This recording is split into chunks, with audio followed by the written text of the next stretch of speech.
Senhores, eu estudei o assunto, vocês não. Assim respondia Sir Isaac Newton a todos aqueles colegas seus que contestavam mais veementemente a astrologia, apesar de nunca terem se debruçado o mínimo sobre o assunto. Não devia ser fácil para um espírito eclético, amante das ciências ocultas e herdeiro do espírito renascentista, responder ao ceticismo de uma época que via o alvorecer da ciência positivista. Era mais ou menos o que havia ocorrido no século anterior com Kepler, que tanto admirava as teorias platônicas, mas que teve que se render às inovações da sua própria época. Espíritos geniais como estes, curiosos por natureza e despidos de preconceitos, têm sabido perceber que a astrologia é uma realidade, mesmo sem ser capaz de compreender exatamente os seus mecanismos. Vocês sabem, ninguém precisa entender as causas das coisas para usufruir dos seus efeitos. Mesmo que eu atribua à gravidade uma causa errônea, ela seguirá atuando sobre mim da mesma maneira. Ainda assim, a ciência moderna contesta com veemência a astrologia apenas em função dos argumentos ingênuos dos próprios astrólogos, enquanto os espíritos mais esclarecidos se levantam na sua defesa. Uma defesa tímida, é verdade, porque também lhes falta, comumente, argumentos sólidos contra muitas contestações importantes. Mas custaria aos cientistas fazer um esforço para pesquisar também o assunto mais seriamente? Talvez os obstáculos históricos para isso ainda sejam intransponíveis. Para mim mesmo, criado em ambientes céticos, foi uma grande surpresa descobrir que a astrologia poderia ser mais do que um simples amontoado de superstições arcaicas. Felizmente, tive a sorte de encontrar pessoas estimulantes em minhas buscas, pessoas que mereceram meu respeito, sempre demonstrando que a astrologia tinha bons fundamentos, e inclusive profundos, como foi o caso da grande mestra Emma Costet de Macheville, que descobriu, por exemplo, o profundo conteúdo astrológico e numerológico da Santa Ceia de Da Vinci, esta mesma que vemos no quadro atrás de mim, além de aprofundar o conhecimento da astrologia esotérica e mundial. Não, eu não queria desprezar os argumentos da ciência, mas compreendia que havia mais mistérios em tudo isto, e me impus o dever de buscar desvendar os segredos da astrologia. Comecei assim uma grande saga em busca da descoberta dos mistérios astrais, que algum dia me tornaria um especialista no tema, vindo inclusive a organizar uma revista de ciência astrológica chamada Orion. Vi-me então subitamente, de início, ascender para as grandes esferas cósmicas, como um novo jasão em busca do velocino de ouro, o ouro do conhecimento das origens. Por isso, estendo agora a você também este convite para embarcar comigo na nau dos Argonautas e subir até as oitavas dos céus astrológicos, para buscar desvendar as 7 chaves que velam a sabedoria das estrelas. Ou então, como eu também aprendi a ver, daqueles mistérios que estão para além das estrelas.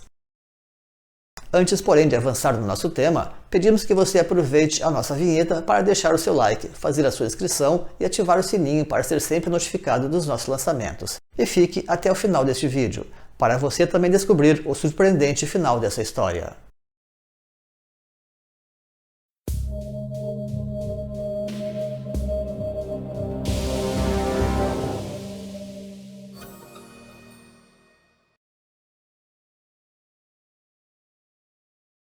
Muitas são as astrologias e vários são os zodíacos.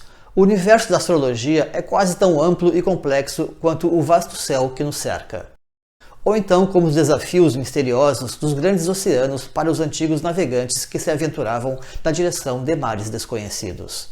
Por isso, é muito complicado se arriscar neste universo sem alguns instrumentos de navegação, além de uns tantos manuais a serem estudados. Talvez por isso, as minhas procuras tenham iniciado de forma épica, voltado para as grandes questões axiais ou dos polos cósmicos, como quem procura orientação para começar uma grande jornada. Com isto, eu estaria alinhando a minha consciência com as direções evolutivas do nosso universo. E foi assim que dei início a um estudo profundo dos grandes mitos siderais e desenvolvi a percepção dos 4 polos ou dos 4 eixos cósmicos, 2 planetários, o solar e o galáctico. Compreendi, através disso tudo, as dinâmicas cósmicas que explicariam as leis de Kepler, tanto quanto sobre a aplicação real da geometria platônica às órbitas planetárias que ele tanto buscou realizar, coisas que, não obstante, trataremos à parte em vídeo especificamente dedicado à mecânica cósmica. Finalmente, me dei por satisfeito quanto ao entendimento das origens do zodíaco sideral, determinando a posição cósmica de Áries, através do entroncamento com a Via Láctea, naquilo que denominei como ponto vernal sideral, que não deve ser confundido com o ponto vernal cósmico do nosso equador celeste, ressalvando que no céu tudo está em perpétuo movimento e que o cosmos está sujeito a grandes ciclos. Todas essas realidades apontavam para os mistérios da alma. A Via Láctea é chamada de Oceano das Almas, e a energia de Áries se relaciona diretamente à criação da alma, quer dizer, a individualização da pessoa através da evolução espiritual. E com tudo isto, o velocino de ouro estava finalmente em minhas mãos, ao passo que minha mente se abria para novos mistérios, cada vez mais inescrutáveis. Porque esta seria, na verdade, apenas a minha primeira grande jornada, espécie de prova de admissão dos grandes mistérios celestes. A compreensão do universo exterior é apenas a porta de entrada para os verdadeiros enigmas do universo.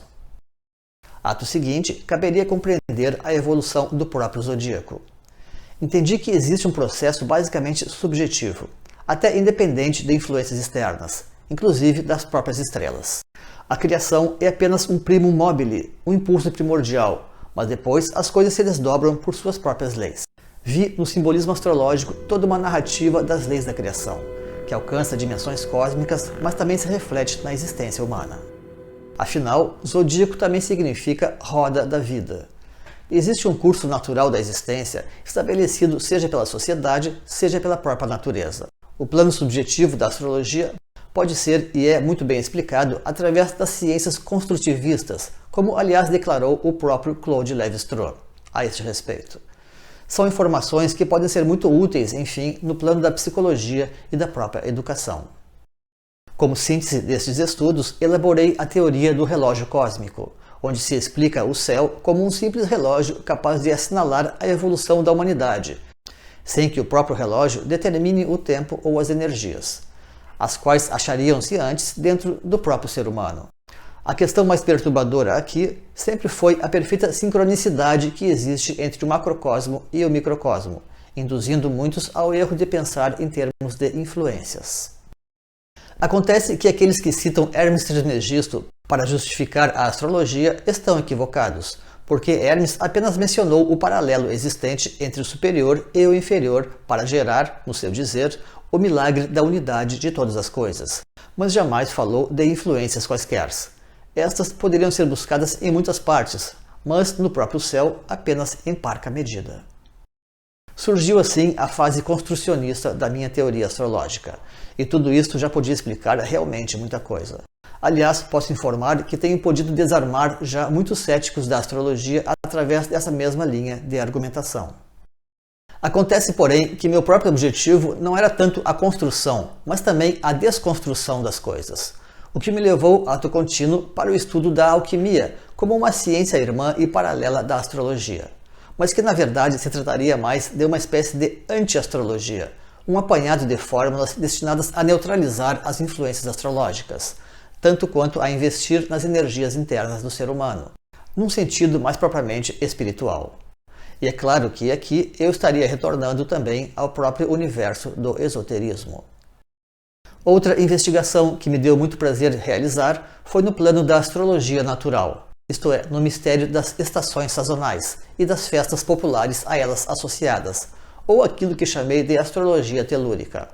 Na verdade, eu até já tinha feito um trabalho esotérico onde associava o simbolismo das estações do ano com as iniciações espirituais. Finalmente, quero fazer menção àquilo que acabou se tornando a verdadeira prata da casa. Confesso que desde o começo senti grande atração pelo tema dos calendários, especialmente os antigos códices mexicanos.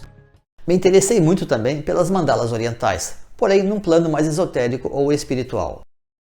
E aqui entra também um aspecto original do meu trabalho, original no sentido amplo do termo, porque tem a ver com a forma como tudo começou, através da revelação de chaves geométricas, como uma espécie de arquitetura cósmica ou matemática cósmica, relacionada ao desenvolvimento que faço das chaves geométricas da doutrina secreta. Mas isso deverá ser tema para um vídeo específico. Tanto quanto me interessei pelos grandes calendários mundiais do Oriente, de modo que pude solucionar alguns importantes dilemas em torno desses grandes ciclos mundiais, que acendiam as chamadas raças raízes e a própria evolução da espécie humana. Os calendários mundiais muitas vezes estão velados por chaves ou selos misteriosóficos, mas tive a oportunidade de retirar uns tantos destes véus. Graças a isso, fui capaz de levar bem mais adiante a almejada síntese entre ciência, filosofia e religião, propugnada desde os tempos da sociedade teosófica.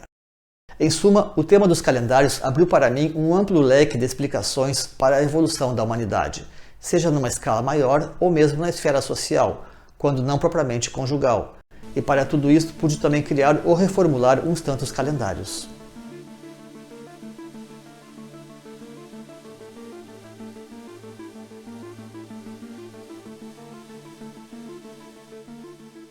Ao fim e ao cabo, eu dizia para mim mesmo que toda a vida poderia ser astrologizada. Enxerguei nas histórias sagradas dos povos e nas próprias profecias alusões a formas superiores de organização social, baseada na astrologia. Nas suas múltiplas combinações, a astrologia tem muito a dizer realmente sobre os tempos futuros da humanidade. E com tudo isso, eu rebatizei a própria astrologia, para meu uso e de outros que seguem nesta mesma linha mais simbolista e espiritual, como Pitágoras, Platão e Rudyard. A estes eu denomino hoje então como astrósofos, praticantes da sabedoria dos astros. Sim, porque afinal o meu interesse pela astrologia sempre foi mais voltado para o conhecimento, e muito pouco me detive em questões comerciais. Até porque cedo percebi que os horóscopos comuns, inclusive a chamada carta astral, são de longe a parte mais polêmica e até improvisada da astrologia, e cujo maior valor talvez tenha sido mesmo apenas para me familiarizar melhor com todo esse universo de símbolos e de energias. E esta é uma das razões do sucesso que eu e outros astrósofos tivemos neste caminho. Sucesso no sentido intelectual e até espiritual, quero dizer, porque não nos acomodamos em torno de questões apenas práticas e pessoais.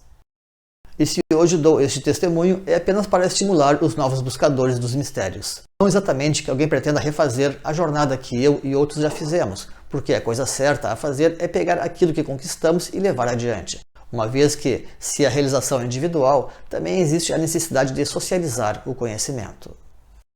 Digamos que, como pioneiros do conhecimento, nós conseguimos aprimorar a teoria, muitas vezes pagando um preço que poucos seriam capazes de fazer como desbravadores.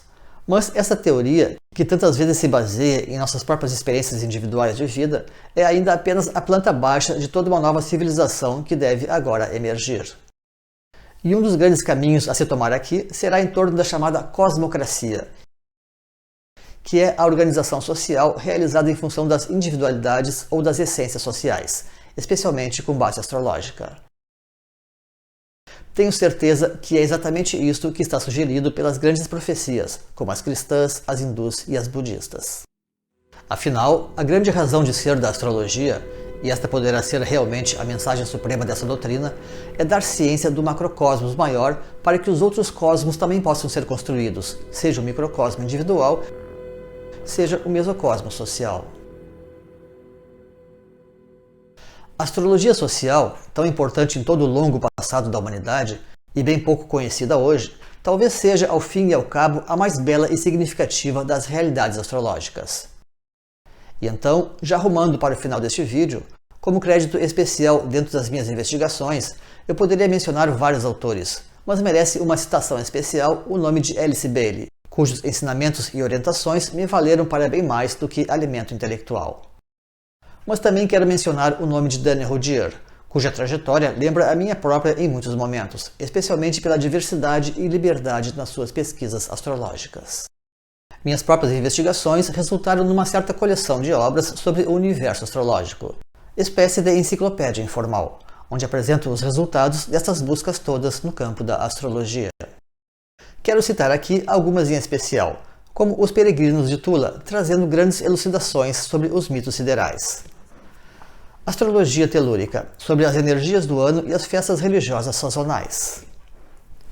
As estações astrológicas, sobre o simbolismo iniciático das estações. Para além das estrelas, sobre a epistemologia do relógio cósmico e os fundamentos da astrologia esotérica. O Sexto Sol, um tratado sobre os grandes ciclos, detalhando de uma forma inédita os mecanismos das transições das eras. A Espiral do Tempo, em si mesmo um manual para este momento maior de transição. O Calendário Astrológico, que é um compêndio sobre astrologia social, com comentários e citações. e o calendário da nova era, que é uma reformulação do calendário ocidental sobre bases lunares. Os links do editorial Agartha estão na descrição aqui na plataforma e também no final do vídeo. Agradecemos então pela sua companhia, deixe o seu comentário e compartilhe com suas redes sociais. Até a próxima oportunidade em nosso canal. E você sabe, a civilização cósmica está a caminho.